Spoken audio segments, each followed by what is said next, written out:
Myntri rangba ke jela Meghalaya Conrad ke sangma henne ke sngi haka arpo arterik rempang shimla ai ke jubab da ke jingpo samarke henre ula kren phoi habami ya ke jingkeli na kinong tho khubor halor ka khubor bakala bandan ke jing bujli shuki Myntri haka Sorkar Meghalaya Democratic Alliance balam khamat da ke National People's Party kumban shukdo ba ke khubor bo Myntri rangba ula ban penhap yu ba dasakyat ba lamare na ka shuki Myntri bat penrung pat da ka MLA na East Shillong ka Dr. Ampring Ningdo kalayat syakhamat hakini ki kendiat sengi.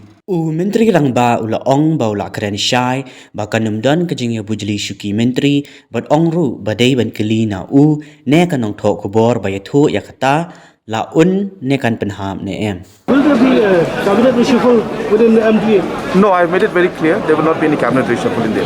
The media reports said that Sir Dasket Bahalamari will be dropped and Dr. Ampring will be inside cabinet. So you asked that press person who told you whether that he will or she will drop or not. You asked that press person. I mean, I don't know what they're talking about.